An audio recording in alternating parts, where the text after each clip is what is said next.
Yangi yil bu kalendar yilining yakuni va navbatdagi yilning boshlanishini ifodalaydigan vaqt oralig'idir. U butun dunyoda 1-yanvar sanasi bilan nishonlanadi va jamiyat hayotida muhim ramziy ahamiyatga ega.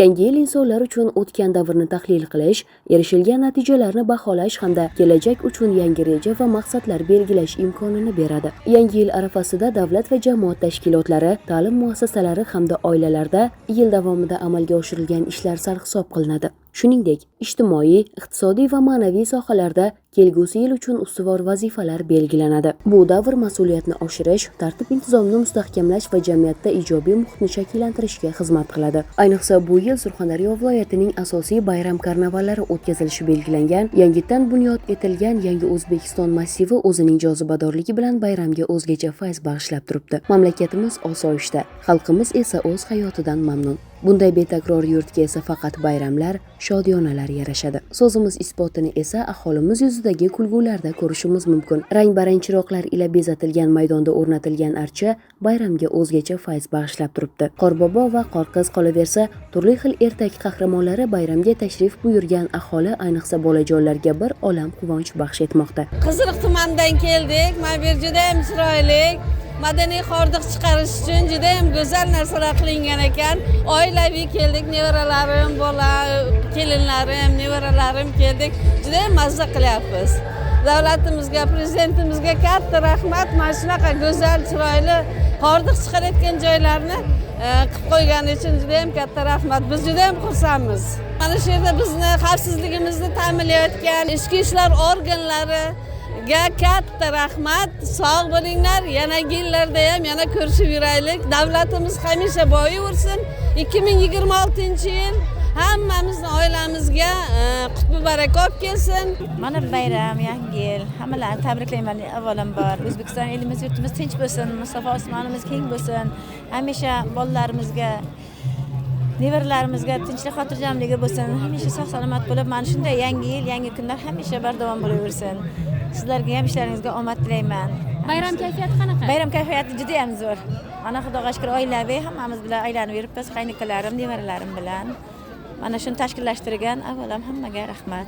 Ana shunday bayram dasturlarining xavfsiz va osoyishta o'tishida albatta huquqni muhofaza qiluvchi organ xodimlarining xizmatlari beqiyos. Viloyat ichki ishlar boshqarmasi, qo'riqlash boshqarmasi, Milliy gvardiya hamda boshqa huquqni muhofaza qiluvchi organ xodimlari tomonidan tadbir o'tkazilayotgan hududda patrullik xizmatlari tashkil etilib, fuqarolarning xavfsizligi, yo'l harakati xavfsizligi va umumiy osoyishtalik doimiy nazoratga olingan. Shuningdek, bayram tadbirlari davomida huquqbuzarliklarning oldini olish, fuqarolar uchun qulay va xavfsiz muhit yaratish bo'yicha profilaktik choralar ham amalga oshirilmoqda. Mana hozirgi kunda Surxondaryo viloyati Termiz tumanida hududida joylashgan Yangi O'zbekiston massivida yangi yil asosiy archamiz o'rnatilgan viloyatdagi. Bu yerda hozirgi kunda kuzatuv xizmatiga o'tib, asosiy kuchni mana shu fuqarolarimiz xavfsizligini ta'minlash, jamoat saqlashga hamma jalb qilganmiz, xulosamizda.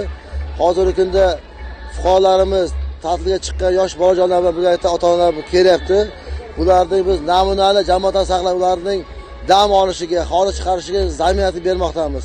Mana hozirgi kunda tunni kun xizmat tashkil qilingan, xizmat tashkil qilgan davomida har kun nazoratga olingan xodima xizmat faoliyati. Bundan asosiy maqsad fuqarolarimizning bayramona kayfiyatini buzmaslik, har qanday unga ta'sir qiluvchi omillarni bartaraf qilish bo'yicha xizmat tashkillashtirganmiz. Archa maydonimiz hududida biz asosiy 21 ta kuzatuv kamerasi o'rnatilib, unda har bitta kirish chiqish joylarimizda face kameralar o'rnatilgan. Bundan asosiy maqsad har bitta kelgan fuqaromizni tanib olish imkoniyati bor har bir kameramiz.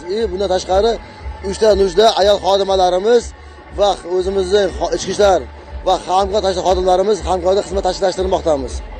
Biz bu fursatdan foydalanib, mana shu 2026-yil yangi yilimiz mana shu respublikamiz fuqarolariga, ya'ni o'zimizning vohadoshlarimizga yangi yil bilan tabriklaymiz. Ichki ishlar organlari xodimlari nomidan bularga 2026-yilda barakali, qutlug', fayzli yil bo'lishi hammaga tilab qolaman.